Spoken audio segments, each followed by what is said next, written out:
नमस्कार दोस्तों, स्वागत है हमारे यूट्यूब चैनल और फेसबुक पेज पे। तो गाइज, आज हम यूटेट सेकंड के कुछ महत्वपूर्ण क्वेश्चन करने जा रहे हैं जो 31 से 60 के हैं। आप इनको व्याख्या सहित मॉक टेस्ट मान सकते हो। और आप नए हो तो चैनल को ज़रूर सब्सक्राइब करें, अपने दोस्तों तक भी ज़रूर शेयर करें ताकि हम नए नए वीडियो बनाते रहें। और चलो स्टार्ट करते हैं। पहला क्वेश्चन है, बिनु पद चले सुनो बिन काना, कर बिनु कर्म करे विधि नाना। उपयुक्त पंक्तियों में उपयुक्त अलंकार है। यहाँ पे विभावना, विशोशक्ति, अत्योक्ति और अतिशयोक्ति। ठीक है, तो यहाँ पे जो सही आंसर हो जाएगा, ठीक है, आप आंसर भी देते रहना अपने पॉज करके, तो मैं सही आंसर बता देता हूँ। आपका सही आंसर क्या हो जाएगा, आपका ये ए। ठीक है, इसमें क्या है, विभक्ति का मतलब होता है बिना पैर चलाना, बिना कान सुनना और बिना हाथ के कर्म करना, साधन अभाव कार्य। ठीक है, विशोशक्ति का मतलब क्या होता है, कारण होते हुए भी कार्य न होना और विशोशक्ति है। ठीक है, और अतोशक्ति किसी अन्य के माध्यम से किसी दूसरे बात का संकेत करना। ठीक है, और अतोशक्ति बात को बढ़ा चढ़ाकर कहना। ठीक है, अगला है क्वेश्चन नंबर 32। इसमें लिखा है उसने खाना खा लिया है। इस वाक्य में कौन सा काल है? ठीक है, अब आपका ऑप्शन नंबर 1 है संदिग्ध भूतकाल, हिम मद्दतु भविष्यकाल, संभाव्य वर्तमान काल और संभाव्य भविष्यकाल। ठीक है, अब इसमें ऑप्शन नंबर आपका क्या हो जाएगा, option number A correct answer हो जाएगा। ये क्या होता है, संदिग्ध भूतकाल क्या होता है, बीते हुए कार्य के बारे में अनुमान है। ठीक है, और हेमंतुम मध्व भविष्यकाल, इसमें क्या होता है, भविष्य में होने वाले कार्य का बोध नहीं। ठीक है, और संभाव्य वर्तमान काल क्या होता है, वर्तमान कार्य की संभावना नहीं। और यह संभाव्य भविष्यकाल, इसमें क्या होता है, कार्य पहले ही हो चुका माना जा रहा है। ठीक है, अगला है आपका, निम्नलिखित में से किस विकल्प में जातिवाचक संज्ञा का प्रयोग व्यक्तिवाचक संज्ञा के रूप में हुआ है? इसमें कलयुग में हरिश्चंद्र कहाँ मिलते हैं? ठीक है, बापू ने सदैव सत्य और अहिंसा का पालन किया। Option number C, Ravan Lanka का राजा था। वर्तमान, ऑप्शन नंबर डी, वर्तमान समय में विभीषणों की कमी नहीं। ठीक है, तो आपका आंसर क्या हो जाएगा, ऑप्शन नंबर ए क्या हो जाएगा, सही आंसर हो जाएगा। हरिश्चंद्र यहाँ सत्यवादी व्यक्ति के सामान्य अर्थ का प्रयुक्त है। अब यहाँ पे बापू सदैव सत्य और अहिंसा पालन किया। ठीक है, तो बापू किसी विशिष्ट व्यक्ति के लिए है। ठीक है, और इसमें रावण लंका का राजा था। ठीक है, तो रावण विशिष्ट व्यक्ति पात्र का नाम है। ठीक है, और यहाँ पे विभीषणों बहुवचन के सामान्य अर्थ में प्रयुक्त है। ठीक है, अगला क्वेश्चन है आपका, लेखन एक शारीरिक क्रिया है जिसमें बालकों के हाथों की गतिविधियां करनी पड़ती है। इसका कथन है मोंटेसरी का, महात्मा गांधी का, फ्रोबेल का और सुकरात का। ठीक है, अब यहाँ पे आपका सही ऑप्शन क्या हो जाएगा, मोंटेसरी का। मोंटेसरी पद्धति के हाथों की सक्रियता और करके सीखने पर जोर है। ठीक है ना, और महात्मा गांधी ने क्या कहा था, गांधी जी की शिक्षा दृष्टि कार्य आधारित बुनियाद शिक्षा से जुड़ी है। और यहाँ पे फोरवेल, इसमें फोरवेल का योगदान किंडरगार्टन एवं खेल आधारित शिक्षा पे, और सुकरात का क्या है, सुकरात प्रश्नोत्तर एवं संवाद पद्धति के लिए प्रसिद्ध है। ठीक है,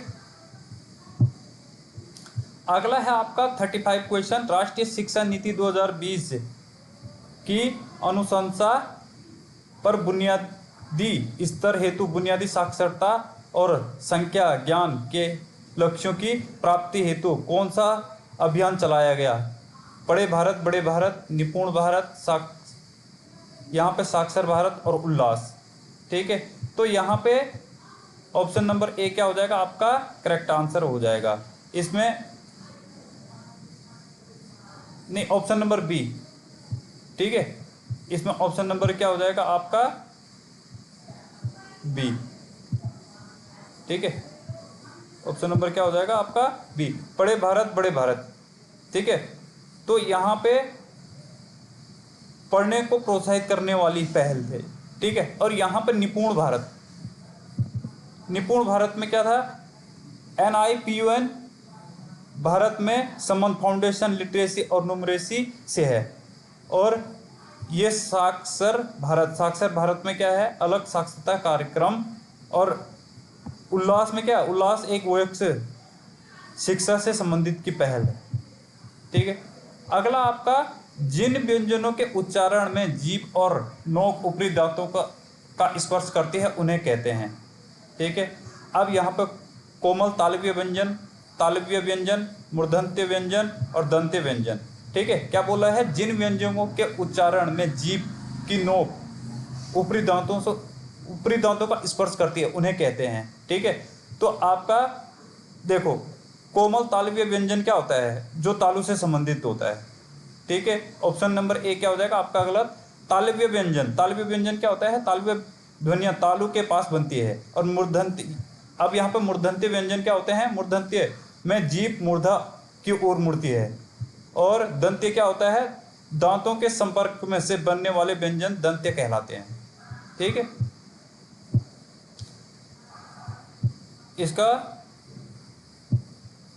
इसका आंसर क्या हो जाएगा, ऑप्शन नंबर डी, ठीक है। अगला क्वेश्चन है आपका, निम्नलिखित में से कौन सा शब्द अलंकार नहीं है। अब शब्द अलंकार पूछा है, शब्द अलंकार यमक, श्लेष, अतिशयोक्ति और विभक्ति, ठीक है। तो ऑप्शन नंबर आपका सी क्या हो जाएगा, करेक्ट आंसर हो जाएगा। पहला यमक है, यमक शब्द अलंकार है, ठीक है। यमक क्या है, यमक शब्द अलंकार है। श्लेष शब्द अलंकार है, ठीक है। और अतिशयोक्ति अर्थ अलंकार है। और विभक्ति शब्द प्रयोग पर आधारित अलंकार है, ठीक है। अगला है, कारगिल में पाक सैनिकों की घुसपैठ से भारतीय सैनिक चौंकाने हो गए। वाक्य में चौंकाने हो गए अर्थ किस शब्द शक्ति से प्रकट होगा, लक्षणा, अभिबद्धा, व्यंजना और साधारण, ठीक है। तो आपका ऑप्शन नंबर ए क्या हो जाएगा, करेक्ट आंसर हो जाएगा। यानी सही क्या हो जाएगा, ऑप्शन नंबर एक, लक्षणा, मुख्य अर्थ से संबंधित लक्षार्थ ग्रहण किया गया, ठीक है। और अभिधा क्या होता है, अभिधा में सीधा मुख्य अर्थ लिया जाता है। और आपका व्यंजना क्या होता है, व्यंजना व्यग्रता प्रमुख होती है। और साधारण, यह शक्ति शब्द शक्ति का उचित नाम नहीं है, ठीक है। अगला है, किसी भाषा या बोली को मानक भाषा बनाने की प्रक्रिया के चरणों का सही क्रम क्या होगा, ठीक है। यहाँ पे स्वीकृति, चयन, प्रयोग या प्रचार। ऑप्शन नंबर बी, स्वीकृति, चयन, प्रचार, प्रयोग। ऑप्शन नंबर सी, चयन, प्रचार, प्रयोग, स्वीकृति। ऑप्शन नंबर डी, चयन, स्वीकृति, प्रचार या प्रयोग, ठीक है। तो आपका यहाँ पे पहले स्वीकृति, चयन, प्रयोग, प्रचार नहीं होता है, ये भी क्या हो जाएगा, गलत। स्वीकृति, चयन, प्रचार, प्रयोग, ये भी गलत है। आपका सी, चयन, प्रचार, प्रयोग, स्वीकृति, ये भी गलत है। आपका क्या हो जाएगा, ऑप्शन नंबर डी, पहले चयन होता है, फिर स्वीकृति होती है, फिर प्रचार होता है, फिर प्रयोग होता है, ठीक है। ऑप्शन नंबर डी क्या हो जाएगा, इसका करेक्ट आंसर हो जाएगा, ठीक है। अगला है, कश्मीरी सेब सिंदूरी लाल होता है। वाक्य में रेखांकित पद सिंदूरी है, ठीक है। अब यहाँ पे सर्वनामिक विश्लेषण, आपका सामुदायिक वाचक, परिमाणवाचक या परिवेषण, ठीक है। तो इसमें क्या हो जाएगा आपका परिवेषण, ठीक है। अब इसको थोड़ा सा डीपली समझ लेते हैं। सर्वनामिक विश्लेषण सर्वनाम से बनता है। सर्वनामिक विश्लेषण किससे बनता है, सर्वनाम से बनता है।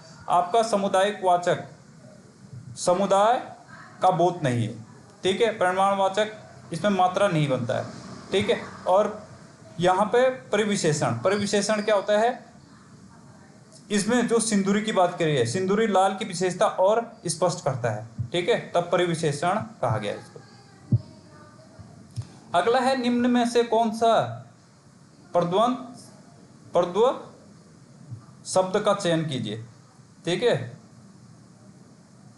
यहाँ पे प्रतिकूल, कोना, भाषण या आकर्षण, ठीक है। तो ऑप्शन नंबर क्या हो जाएगा इसका, बी करेक्ट आंसर हो जाएगा। प्रतिकूल, प्रतिकूल तत्सम है, ठीक है। और कोना तद्भव समाज है। यहाँ पे तद्भव और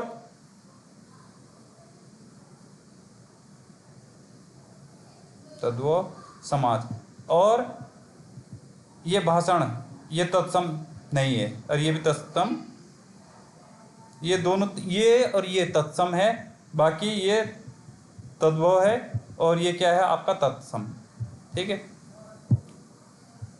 अगला, निम्नलिखित में से कौन सा विकारी शब्द नहीं है? विकारी शब्द पूछा है, ठीक है। अब विकारी संज्ञा, सर्वनाम, क्रिया और क्रिया विशेषण, ठीक है। संज्ञा विकारी शब्द है, ठीक है, पर ये पूछा नहीं है, ठीक है। तो संज्ञा क्या है? विकारी शब्द है। और सर्वनाम विकारी शब्द है, क्रिया विकारी शब्द है, क्रिया विशेषण अविकारी शब्द है, ठीक है। तो ऑप्शन नंबर क्या हो जाएगा आपका? डी करेक्ट ऑप्शन हो जाएगा। अगला है, बुनियादी अवस्था में आरंभिक भाषा और साक्षरता के घटकों में सम्मिलित नहीं है। मौखिक भाषा का विकास, डिकोडिंग, आईसीटी का प्रयोग, धारा प्रवाह पढ़ना, ठीक है। यहाँ पे क्या हो जाएगा? ऑप्शन नंबर सी, आईसीटी, ठीक है, इंफॉर्मेशन कम्युनिकेशन टेक्नोलॉजी, ठीक है। मौखिक भाषा विकास का महत्वपूर्ण घटक है, और डिकोडिंग प्रारंभिक पठन का आधार है। आईसीटी इस मूल घटक की सूची में नहीं है, और धारा प्रवाह पठन महत्वपूर्ण कौशल है, ठीक है। अगला आपका, प्रारंभिक कक्षाओं में कविता शिक्षण की सबसे प्रभावी विधि कौन सी है? अर्थबोध, गीत का अभिनय, खंडाभिनय, व्यास, ठीक है। तो अर्थबोध आपका सही आंसर क्या हो जाएगा? गीत और अभिनय, ठीक है। तो यहाँ पे केवल अर्थबोध पर जोर प्राप्त नहीं, ठीक है। और यहाँ पे गीत लय और अभिनय बच्चों को सक्रिय बनाते हैं, और आपका क्या हो जाएगा? शुरुआती स्तर कम प्रभावी होता है, और व्यास में इस स्तर पर कविता के प्रमुख विधि नहीं है, ठीक है। अगला है आपका, हिंदी भाषा के मानकीकरण का सबसे उत्कृष्ट प्रयास निम्न में से किस पत्रिका में किया गया है? सुदर्शन, आनंद, कादम्बिनी, सरस्वती और हिंदी प्रदीप, ठीक है। तो यहाँ पे हिंदी प्रदीप क्या हो जाएगा आपका? सही ऑप्शंस हो जाएगा, ठीक है। ये सुदर्शन साहित्य पत्रिका थी, यहाँ अपेक्षित उत्तर नहीं है, ठीक है। और यह आनंद कादम्बिनी ये क्या है आपका? साहित्य पत्रिका है। और आपका सरस्वती हिंदी साहित्य में महत्वपूर्ण योगदान है, लेकिन प्रश्न अपेक्षित उत्तर नहीं है इसका, ठीक है। और हिंदी क्या है आपका? इसका सही आंसर हो जाएगा, ठीक है। यहाँ पे एक पद्यांश दे रखा है आपको कि युद्ध तुम नित कहते हो, मगर जब तलक है तो भूख की निंदियाँ मिट नहीं सकते हैं, और कुंडा मानो कि मुक्त तन कन विश्व की अशांति जो अनिवार्य है, इसके लिए क्षेत्र परिस्त होना व्यर्थ है। तू नहीं लड़ता न लड़ता भाग, यह फूर्ति निश्चय किसी की व्यास से, ठीक है। अब यहाँ पे पूछा है, युद्ध कब तक अनिवार्य है? जब तक लोभ लालच है, जब तक संसार में स्वार्थ है, जब तक अशांति है, युद्ध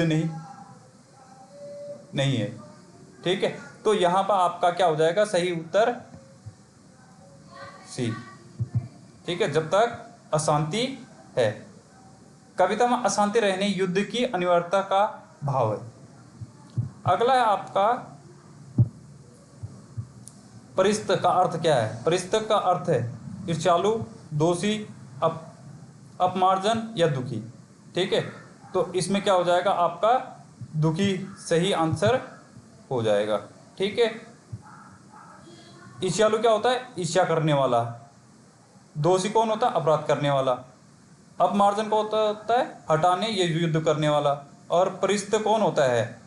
परिस्थ का अर्थ दुखी, खिन्न अर्थ है, ठीक है।